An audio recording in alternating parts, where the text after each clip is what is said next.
morning, Americans. This is your favorite alien here on the morning of Tuesday, April 12th, uh, 2022. And doing a special commentary on Ukraine, a United States European mess.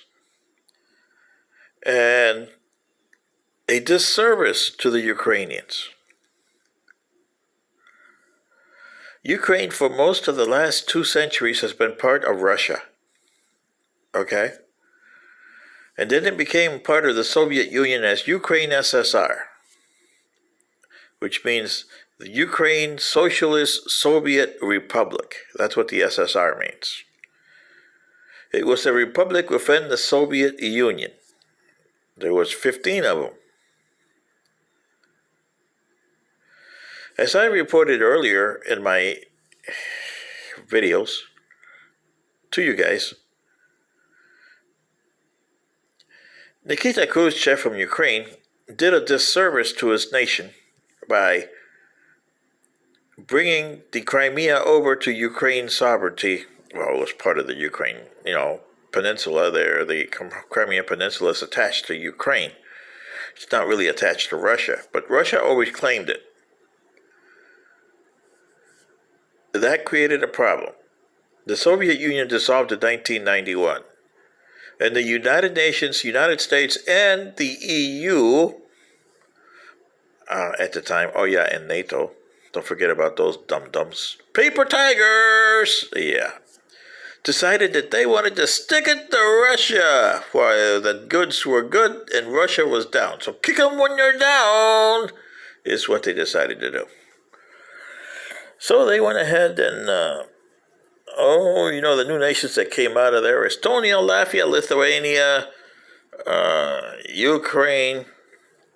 Notice they didn't do it for Moldova, or they didn't do it for Georgia, or any of the stands, Kyrgyzstan, Kyrgyzstan, and all the other stands over there. They didn't do it for them.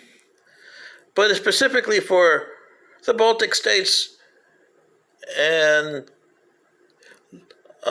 Ukraine, they tried everything. Now, Ukraine was a disaster from 1991. It was a disaster. The government was corrupt.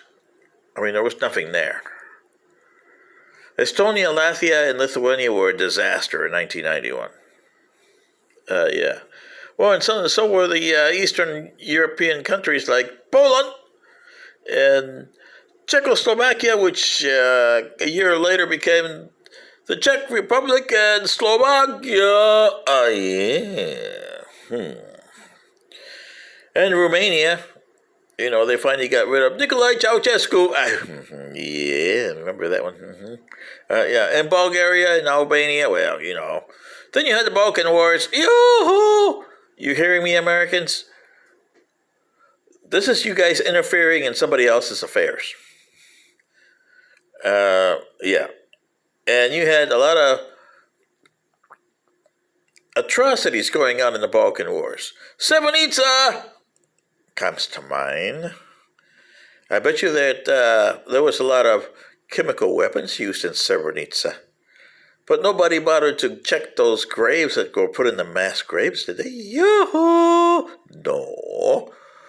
Because you didn't want to anger and create problems, but you wanted to stick it to Russia. You wanted to make Russia, come on, under Yeltsin, we can make Russia a good partner. We'll put them in the G8 or G7 and make it the G8. Yeah, right. Russia had no business being there.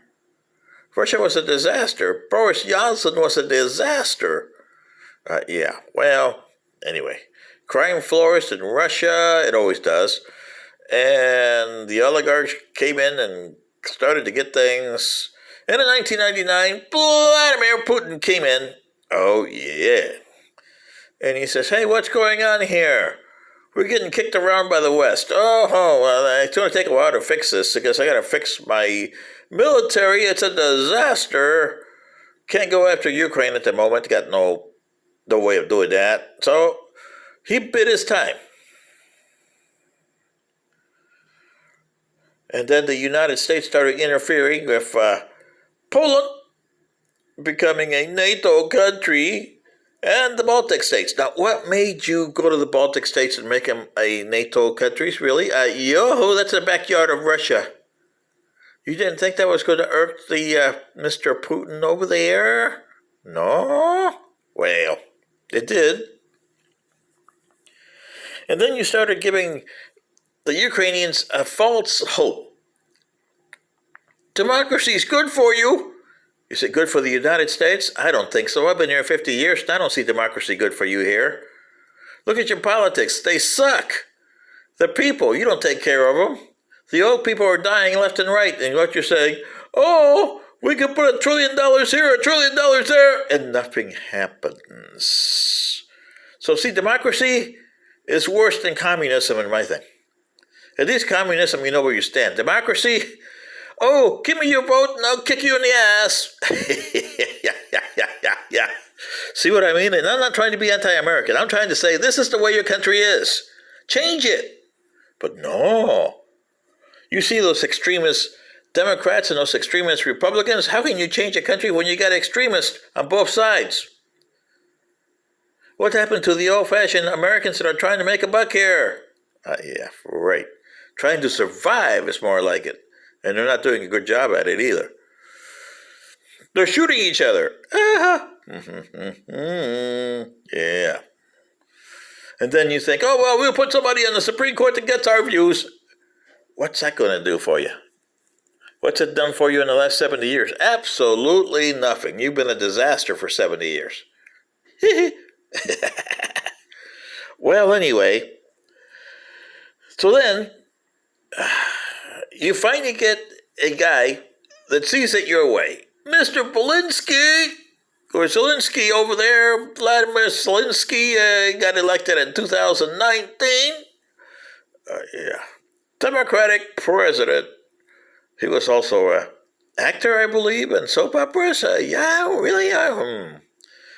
Well, Mr. Zelensky, you bought hook, line, and sinker into the paper tigers. Bad mistake. And you forgot that Mr. Putin over there, boy, every time he looked at Ukraine, all he saw was Nikita Khrushchev giving away the Crimea. And then that Chernobyl that really messed us up here.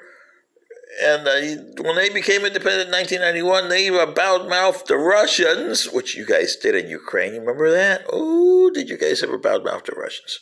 Well, sorry, Mr. Zelensky, but that's recorded. And then they say, oh, well, we'll dangle NATO to you. And that really irked because, you got the Baltic states there, and the western flank, and on the southern flank you got a big border with Ukraine, a NATO country against the Russian border. Yeah, right. Stalin didn't like that too much in his day. He wanted to form a buffer on that, if I remember correct. Yes.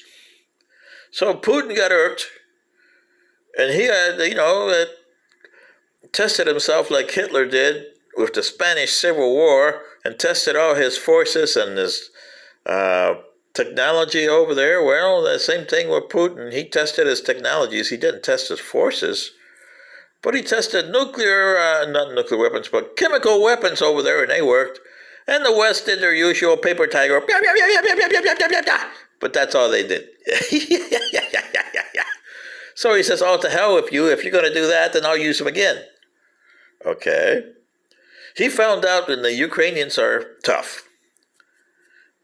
They must have been trained by the Finns. Ooh, hey, Finns, did you train the Ukrainians over there? Somebody must have. Anyway, that's what happened.